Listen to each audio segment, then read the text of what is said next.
कोकणातील प्रत्येक अपडेट जाणून घेण्यासाठी आजच माझे कोकणच्या सोशल मीडिया प्लॅटफॉर्मला लाईक, फॉलो आणि सबस्क्राइब करा. भारतीय जनता पार्टी ज्या पद्धतीने आज काम करण्याचा प्रयत्न करते, याला धैर्यशील दादांसारख्या अनेकांचे जे आशीर्वाद आहेत, सहकार्य आहे, आशीर्वाद शब्द त्यांनाही आवडणार नाही, पण सहकार्य आहे, ते असेच आपले सहकार्य आपले ऋणानुबंध आयुष्यभर टिकवत एवढी जगदंबेचरणी प्रार्थना करतो. मंडळी, तुषारजींचं पक्षामध्ये खूप खूप स्वागत करतो. खरं तर पक्ष सोहळ्याचे वेगवेगळे फंडे या दापोली विधानसभा मतदारसंघात सुरू आहे. मी थोडंसं राजकीय भाषण करणार आहे. पत्रकार मंडळी नाही, माझ्याकडनं काही वेगवेगळ्या अपेक्षा असू शकतात, सगळ्याच पूर्ण होतील की नाही मला माहित नाही, पण तरी जे जे काही आज घडतंय ते मांडण्याचा निश्चितपणे प्रयत्न करणार आहे. तुषारजी, तुमचे लाख लाख धन्यवाद. आज जे काही प्रवेश अन्य पक्षांमध्ये चालू आहे, इथे कदाचित त्याच्यामुळे खिसा गरम होईल, पण स्वाभिमान नरम होईल. या पक्षामध्ये स्वाभिमान आहे आणि या स्वाभिमानी कार्यकर्त्यांच्या पक्षामध्ये तुमच्यासारख्या कट्टर हिंदुत्ववादी कार्यकर्त्यांचं आणि स्वाभिमानी कार्यकर्त्यांचं खूप खूप स्वागत आहे. आज एक वेळ उभाटामध्ये कार्यकर्ते गेले तरी चालतील, शरद पवारांच्या राष्ट्रवादीमध्ये कार्यकर्ते गेले तरी चालतील, पण भारतीय जनता पार्टीमध्ये एकही कार्यकर्ता पक्षप्रवेश करू नये याच्यासाठी दादा आमचाच मित्रपक्ष जंग पछाडतोय, जंग पछाडतोय. भारतीय जनता पार्टीचा दुस्वास करणारी मंडळी औषधाला किंवा शीताला पण शिल्लक ठेवणार नाही, असं नुकतंच कार्यकर्त्यांच्या बैठकीमध्ये इथल्या कोकणच्या नेत्यांनी मार्गदर्शन केलं. यावेळेला भारतीय जनता पार्टी शीताला पण शिल्लक ठेवणार नाही. ज्या वेळेला परवा अमित भाई शहानी नवी मुंबईच्या बैठकीमध्ये सांगितलेलं एक वाक्य आपल्या सगळ्यांना सांगतो. ज्यावेळेला देशामध्ये भारतीय जनता पार्टीचे 2 खासदार होते आणि या 2 खासदार असताना सर्व राजकीय पक्ष टिंगल टवाळी करत होते, हम दो हमारे दो, त्यावेळेलाही भारतीय जनता पार्टी कधी खचली नाही. ज्या पश्चिम बंगालमध्ये भारतीय जनता पार्टीच्या कार्यकर्त्यांवरती अनन्वित अत्याचार होत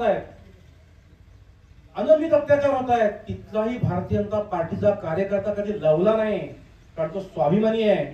त्याचा खिसा गरम करून त्याला पक्षामध्ये आणलेलं नाही, ते एका राष्ट्रीय विचारधारेने प्रेरित होऊन पक्षाला जोडणारे तुषारजींसारखे तरुण कार्यकर्ते संपूर्ण देशभरात आहेत. कशासाठी हा संघर्ष, कशासाठी ही भाषा? साहेब, आपल्याला माहिती म्हणून सांगतो आणि आपल्या सर्वांच्या माहितीसाठी म्हणून सांगतो, लोकसभा निवडणुकीच्या वेळेला भारतीय जनता पार्टीला तिकीट मिळू नये. कोण ते धैर्यशील पाटील? हेच ते धैर्यशील पाटील, हेच धैर्यशील पाटील. 2 वेळा आमदार होते, घरामध्ये याच्यापूर्वी 5 वेळा आमदारकी होती. हाच विनयशील असलेला हा माणूस खासदार ह्या मतदारसंघातून जाऊ नये म्हणून या लोकांनी जंग पछाडलं, अपशकून गेला. भारतीय जनता पार्टीला तिकीट मिळू नये. भाषा काय होती? एका गीतेला जोडायला 20 वर्ष लागली. यांच्यासारखा तरुण कर्तबगार विजनशील माणूस जर का या भागाचा खासदार झाला तर माझं दुकान कसं चालेल? या एका कारणाने अपशकून झाला. पण तरी पण मी तुम्हाला माहिती म्हणून सांगतो, शेवटी साहेब सूर्योदय होतोच हो. कोणी ठरवलं उद्या ढगाने की चेक आम्ही झाकून टाकू पूर्व दिशा, म्हणून काय फरक पडतो का? 100% नाही. याच भारतीय जनता पार्टीने याच धैर्यशील दादांना त्याच सन्मानाने खासदार केलं. धैर्यशील दादा, आपलं खूप खूप अभिनंदन. आणि मी पक्षाच्या शीर्षस्थ नेतृत्वाला पण आभार मानतो.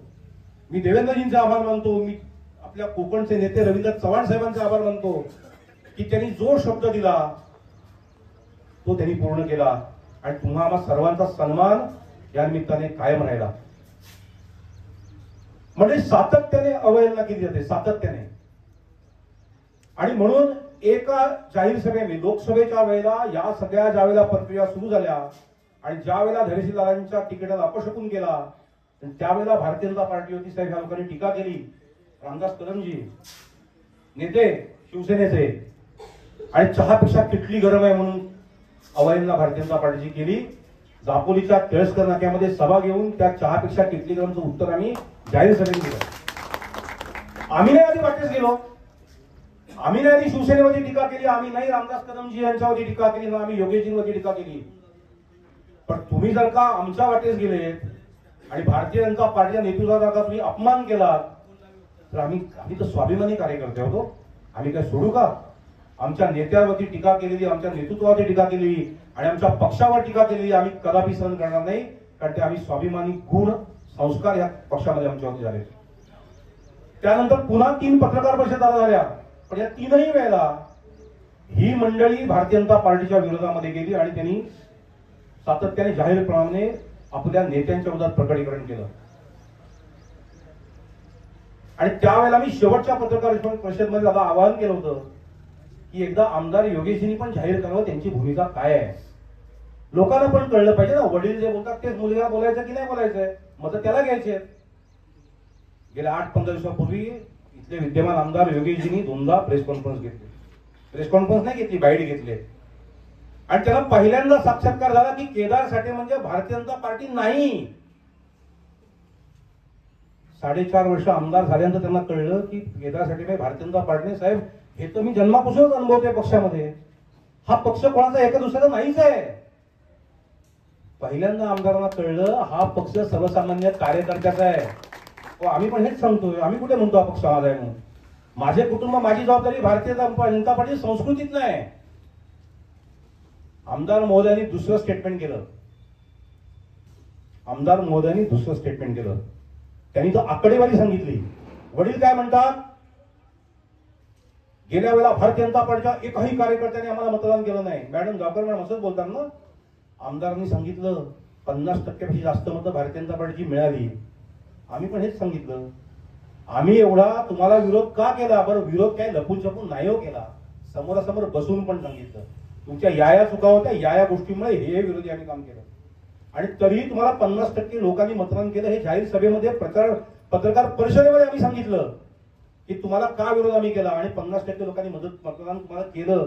आणि म्हणून जाहीर सभा असेल, पत्रकार परिषद, प्रकाश शेठ, अजयराव, त्याला त्यांचे आभारही मानले की ज्या 50% लोकांनी तुम्हाला मतदान केलं त्यांचे डोळे उघडलेत तुम्ही, की चूक केली आम्ही मतदान करून तुम्हाला. आमदार सांगतात 50% लोकांनी मतदान केलं, वडील सांगतात भाजपने मतदान केलं नाही. दोघांची एकपक्षता नाहीये भारतीय जनता पार्टीकडे बघण्याची. लोकसभा निवडणुकीच्या विश्लेषणावरती आमदार महोदय सांगतात माझी हक्काची 30,000 मतं मी आणलीच नाही. कोणी आणू नका म्हणून सांगितलं? गडकरी साहेब बोलले असं? आम्ही तर ऐकलं होतं की आणण्याच्या सगळ्या व्यवस्थापन करून झाल्या होत्या, मग का नाही आणली मतं? त्यामुळे दादा मी खूप जबाबदारीने आपल्यासमोर सांगतो, यावेळेला सुद्धा 2014 गीते साहेबांच्या विरोधामध्ये एक मोठं षडयंत्र रचलं गेलं होतं या लोकसभा मतदारसंघात. 2019 झालं होतं. 24ला काही वेगळं नव्हतं करायचं, निव्वळ भारतीय जनता पार्टी म्हणून आपण आणि म्हणण्यापेक्षा तुम्ही ठाम पाठीशी होते रायगडकर आणि विशेषतः वैयक्तिक दर्शिदाला पाटील. म्हणून ही सीट मोदी साहेबांसाठी बोट वरती करणारा खासदार या भागातून गेला. आपण जर का भारतीय जनता पार्टीचे कार्यकर्ते नसतो तर पुन्हा यांच्या मनामध्ये 100% काळबेरस होतं. स्वतःही मंडळी सांगतात की आमच्या लोकांना घड्याळावरती मतदान करण्यासाठी नाही जमलं. 68,000 मतं आली कुठनं? राष्ट्रवादीच्या लोकांबरोबर 2 वेळा मंडळींनी बैठक घेतली. एकदा सह्याद्री अतिथीगृहावरती घेतली, एकदा दापोलीच्या शिंदे सभागृहामध्ये घेतली. आणि त्यावेळी भाषण दादा सांगितली ह्या लोकांना तर अगे हसून हसून हसून त्यांचा जीव जायची वेळ. एका राष्ट्रवादीच्या नगरसेवकाने भाषणामध्ये सांगितलं की जेवढी मतं तुम्ही तुमच्या मुलीच्या मतदारसंघामध्ये लीड द्याल त्याच्या दुप्पट मतं 54-55,000 मतं राष्ट्रवादी तुम्हाला विधानसभेला देईल. ज्या राष्ट्रवादीच्या जीवावरती भारतीय जनता पार्टीला अपशकुन रामदास कदमजी यांनी केला, ती अखंड राष्ट्रवादीची ही नेते मंडळी आता उभाटामध्ये चालतात. दादा किती दुर्दैव आहे राजकारणाचं. बरोबर असलेल्या पक्षाची किंमत कळली नाही आणि मृगजयाच्या मागे धावणारी नेते मंडळी आहे. खूप वाईट दिशेने राजकारण करते आणि ते कदापि आपल्याला सोयीचं नाही. मी योगेशजीला एकदा विचारू इच्छितो, नेमका तुमचा आमचा संघर्ष तो काय भांडण आहे आपलं ते तरी एका लोकांना सांगा. भारतीय जनता पार्टीने विकास काम आणायची नाही हा तुमचा आग्रह, आम्ही आणणार. भारतीय जनता पार्टीने पक्ष वाढवायचा नाही, आम्ही वाढवणारच. मला आठवतंय दाभोळच्या एका पक्ष प्रवेशाच्या विषयामध्ये ज्या व्यक्तीने आमदार महोदयांना अत्यंत गलिच्छ भाषेत शिवीगाळ अश्लील भाषेत बोलला, अशा माणसाला यांनी नेता केला दाभोळचा. का? भारतीय जनता पार्टीला विरोध. असं एक ना अनेक विषय दादा त्या विधानसभा मतदारसंघात चालले आणि म्हणून आम्ही एक मागणी वरिष्ठांकडे केली. आपणही या भागाचे आमच्या सर्वांचे पालक आहात. आम्ही एकच या निमित्ताने सांगितलंय, आमचं शिवसेनेशी भांडण नाहीये, पण ज्या पद्धतीने मोदी साहेबांसाठी मत मागत असताना सुद्धा हा विधानसभा मतदारसंघ 8,500 मतांनी मायनस राहिला. मोदी साहेबांसाठी मत मागूनही हा मतदारसंघ 8,500 मतांनी मागे राहिला. हा मतदारसंघ धोक्यामध्ये आहे आणि म्हणून उमेदवार बदलावा शिवसेनेने उमेदवार बदलावा. आमची कुठलीच हरकत नाही, पण आम्हाला नाही जमणार आहे.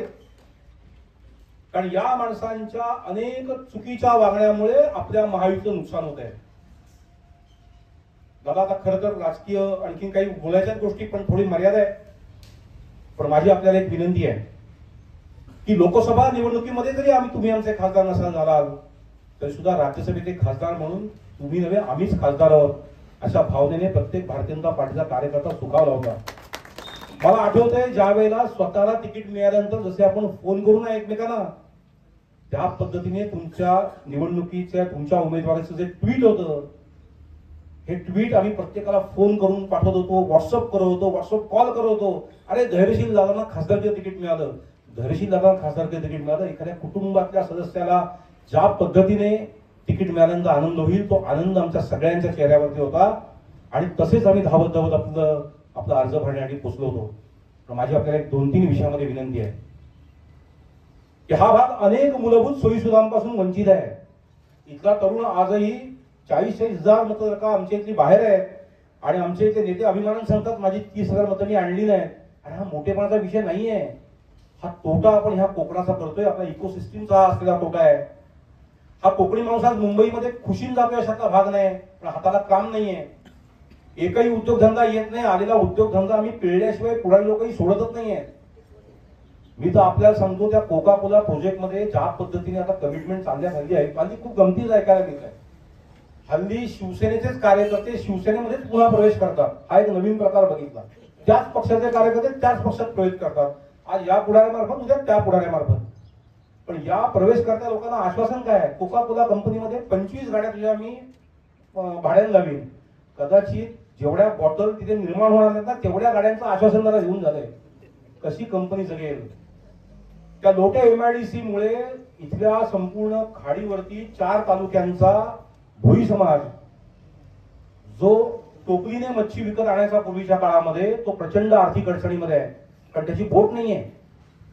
तो मच्छी मारी बॅकवॉटर मध्ये करतो, खाडीमध्ये करतो, होडीतून करतो. पण तो मोठ्या लॉन्ची यांच्या नाहीये, ट्रॉलर्स नाही त्यांचे. आणि ती मच्छी गावागावामध्ये विकली जाते. आज या लोकांच्या हाताला 5 पैसे मिळत नाही अशी वाईट स्थिती आहे. कारण लोटे MIDC प्रदूषण राजकीय म्हणत नाही. आम्ही पत्रकार मंडळी इथे आहे, राजकीय प्रदूषणावरती बोलून झालंय. पण याचाही आपण फॉलोअप करणं दादा अत्यंत आवश्यक आहे. या भागामध्ये केंद्र सरकारची महत्वाकांक्षी योजना जी सुरू आहे ती राष्ट्रीय जल जीवन मिशन. माझी आपल्याला एक 2 हात जोडून दादा विनंती आहे, एकदा आपण ह्या निवडणुकीनंतरच, कारण आपल्याला निवडणुकीसाठी नौटंकी करणारे आपण कार्यकर्तेच नाही आता, पण ह्या निवडणुकीनंतर या जलजीवन मिशनच्या योजनांचा आढावा तालुकाशः आपण घेणं आवश्यक आहे. तो आपण घ्या, आपल्याला ते अधिकार आहेत. केंद्र सरकारने एक महत्वाकांक्षी धोरण अवलंबलं. मोदी साहेबांनी एक स्वप्न बघितलं की स्वातंत्र्याला 75 वर्ष झाल्यानंतरही आजही गावातल्या आपल्या माता भगिनी हंडे घेऊन पाणी घरामध्ये घेऊन जातात. 4-4 हंडे ज्यावेळेला कमरेवर देऊन डोक्यावर 2-2 हंडे आहेत. या स्थितीमध्ये आपली मायमौली ज्यावेळेला जाते त्यावेळेला तुम्हाला सर्वांनाच दुःख होत होतं. आजही मुंबईकर आल्यानंतर हेच वाक्य सांगतात, गावात आम्ही आल्यानंतर दररोज किंवा 1 दिवसाआड आम्हाला पाण्याची गाडी बोलवावी लागते. आता लग्न सुद्धा गावात व्हायची कमी व्हायला लागली. ही आजची गावातली स्थिती आहे. या योजनेच्या माध्यमातून प्रत्येक घरामध्ये नळ जाईल आणि त्या नळाच्या द्वारे शुद्ध पिण्याचं पाणी जाईल. हे स्वप्न ज्या पंतप्रधान महोदयांनी बघितलं त्यांनी असं कधीच बघितलं नाही की काश्मीरचं राज्य कोणाकडे आणि केरळचं कोणाकडे आहे, गुजरात कोणाकडे आहे, आसाम कोणाकडे आहे, पश्चिम बंगाल कोणाकडे आहे. सबका साथ सबका विकास या न्यायाने अख्ख्या देशामध्ये एक योजना राबवली. या योजनेचं वाटोळ किती ठिकाणी केलं गेलं आणि किती ठिकाणी केलं जातंय. पाईपचा थिकनेस काय आहे? अनेक ठिकाणी असलेल्या विहिरींना पाणी नाहीये. गावातले लोक बोंबलून सांगतायत. मुळात ज्या गावामध्ये प्यायला पुरेसं पाणी नाही त्याच गावामध्ये जलजीवन मिशनची दुसरी विहीर वेगळ्या एखाद्या गावातली खणली जाते. असे एक ना एक असुरी प्रयोग ह्या विधानसभा मतदारसंघात सुरू आहे. आणि निव्वळ श्रेयवादासाठी भूमिपूजनांच्या अट्टहासापायी योजना नीट होते की नाही, तिचं पाणी पुरणार आहे की नाही, आणि भविष्य काळामध्ये 25 वर्ष पुन्हा या योजनेला पैसे आले नाहीत तरीही योजना ही चालेल की नाही याची खात्री न करता आता ह्या योजना होत आहेत आणि हे पाप घडतंय. केंद्र सरकार ज्या भावनेतून आज आपल्याला निधी देतंय त्या भावना खालपर्यंत डिलिव्हर होत नाहीये. ते माझी आपल्याला दोन हात जोडून विनंती आहे. राजकारण म्हणून नको, पण सर्वसामान्य कुटुंबियांना मिळणारं पाणी अन्यथा पैसे परत कोणतंच सरकार याच्यासाठी देणार नाही, त्या विषयात आपण लक्ष घालावं अशी विनंती आहे. आणि तिसरी महत्वाची गोष्ट जी अनेक वेळा सगळ्याच वक्त्यांनी सांगितले, प्रदूषण रहित असतील किंवा वेगवेगळ्या पद्धतीचे काही उद्योग इथल्या हाताला काम मिळेल लोकांच्या, अशा पद्धतीने आपण काही प्रयत्न करावेत. तुमच्यासारखा आक्रमक अभ्यासू व्यक्ती ज्या वेळेला या भागाचं लोकप्रतिनिधित्व राज्यसभेसारख्या उच्च सदनामध्ये करणार आहे, निश्चितपणे तुमच्या म्हणण्याला एक खूप मोठा आधार असणार आहे किंवा तुमच्या बोलण्याला एक वजन असणार आहे. आपण रायगड जिल्ह्याचे सुपुत्र आहात, पण माझी एक विनंती राहील की आपलं सर्व राजकीय वजन, आम्हा सर्वांचं राजकीय वजन वाढवण्यासाठी आपण खर्च करायची खात्री आहे. मी आपल्याला विनंती करतो की ज्या ज्या वेळेला आम्हाला पक्ष म्हणून आपली गरज लागेल त्यावेळेला आपण येणारच आहात, पण तरीही एक औपचारिकता म्हणून आपल्याला विनंती करतो की आपण सातत्याने आमच्या बरोबर राहावं. तुषारजी, मी आपल्याला एक आश्वासन देतो की भारतीय जनता पार्टी हा एक परिवार आहे आणि या परिवारामध्ये, परिवार म्हटलं की सुख दुःख सगळी एकत्रित, काय कोण नामचा नाही आणि कोण पडता नाही. आपल्या पक्षामध्ये तो आपला आणि तो घरचा आपल्या, त्यावेळी निश्चितपणे आपण एकत्रित येऊन काम करूया. तुमच्या नेतृत्वाखाली भारतीय जनता पार्टी मंडळाला आणखी ताकद मिळेल. आपल्याला खूप शुभेच्छा देतो. आपल्या सर्वांना नवरात्रोत्सवाच्या परत एकदा शुभेच्छा देतो आणि आपल्या सर्वांच्या वतीने आपले सर्वांचे लाडके खासदार धैर्यशील दादा पाटील यांना शुभेच्छाही देतो. त्यांचं उत्तरोत्तर अशाच पद्धतीने त्यांची प्रगती होत राहू आणि त्यांची प्रगती जशी जशी होईल त्याच दिशेने आपली पण प्रगती होणार आहे. त्यामुळे आपल्या सर्वांच्या वतीने त्यांनाही शुभेच्छा देतो, धन्यवाद देतो आणि थांबतो. जय हिंद, जय महाराष्ट्र.